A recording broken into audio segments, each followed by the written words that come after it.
So suppose you are playing as white and you go for e4, but your opponent goes for e6, the French defense. And their main idea is quite simple. Playing against this opening is quite difficult, but I'm gonna show you a tricky gambit that you can use to crush this opening easily. So first let's see what's the general problem here. Well, after d4, he goes here. Let's see you play the advanced variation.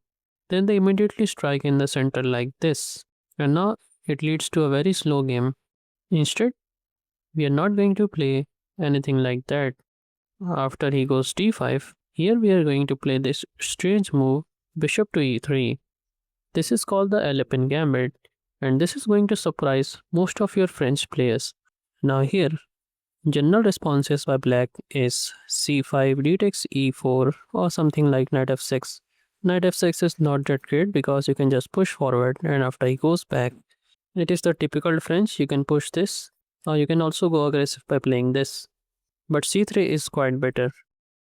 And what if here they go for their main French plan like c5, counter striking in the center? Well, this doesn't work against this variation because you can take. Now he cannot take because it is defended by the bishop. So knight f6. Then you can develop the knight. Let's say he goes queen to a5, putting pressure here and here. Then you will play queen to d4, still defending this pawn. Let's say knight c6. Then again you play bishop b5. And if they try to play bishop d7, then your queen is under attack. You can first take, and after he takes, now you can simply develop this knight here, castle on the king's side, and then continue to play as you wish.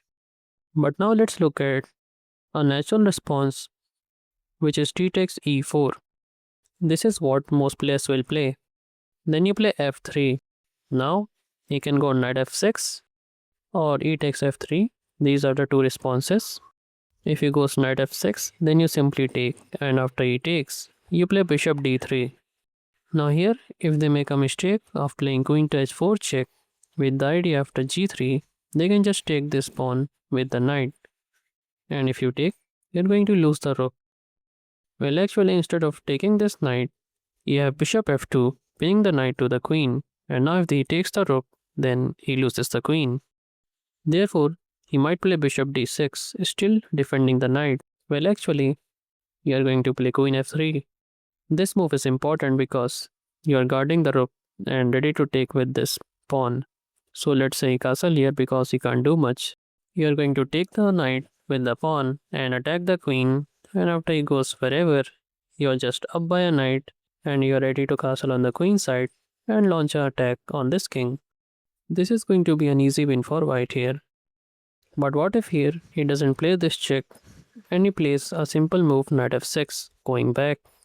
Then you play knight f3, and after something like say bishop e7, you can just castle here. He also castle. Then you will play queen e1, taking advantage of these bishops, which are very much active here. Now let's say you place knight c6, then you can play queen to h4. And now let's say you place b6, then you play bishop g5, putting pressure on the knight. If he is not careful and play something like bishop b7, then you can take the knight, and after he takes, queen takes f7 is checkmate.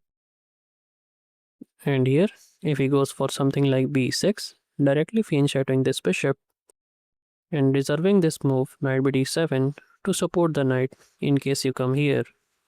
You again go with queen to h4, bishop b7, then you play bishop g5, same threat, taking this and here.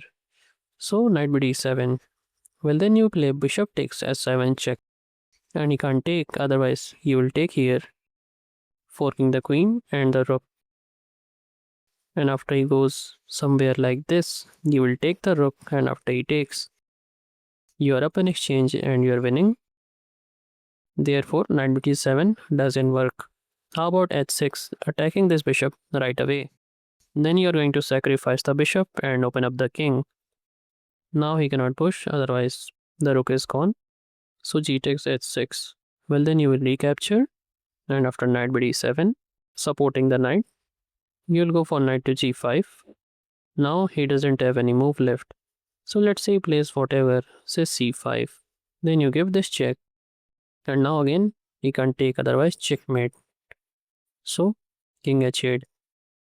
Then you play bishop f5, discovered check, so he moves the king. Then you sacrifice the knight. Now you're hitting the queen and the rook, so he got a take. Then you take with the bishop, moving the rook here, only move. Then rook f5, just threatens mate in one. So queen f8, trying to offer a trade of queens. Well, then you give this check, and after he blocks, then queen takes g7 is checkmate, and he can't take because of the bishop. But now let's see white's final response, which is g6, just blocking off this diagonal. But this weakens the king's dark squares. So then you jump forward with the knight, knight to e5. Let's see, plays rook to e8, trying to move the bishop here. Then here, you're going to play rook takes f6. And after he takes, you take with the bishop. You're attacking the queen. So let's say he plays queen to d5. Now here, don't rush with this move, otherwise you will hang checkmate. Instead, you go for bishop f1, first defending your king. Now after queen to d6 or something like that, now you will go for knight to g4. Because if you have gone here, he would have traded the queen easily. You would be winning, but it would be a little slower. So let's say plays knight d7, then knight f6 check, king f8, and now you finish him off with knight to f5, hitting the queen and threatening queen h6. He can't stop both, so he can just take the knight, then you give this check, and then you checkmate him and win in just 20 moves. So now you have a lethal weapon against the French defense. And if you want to learn some more amazing chess openings like these, then you can check out this playlist. And if you want to learn some chess traps, then you can check out this right playlist. And if you don't want to miss the upcoming videos, then don't forget to subscribe.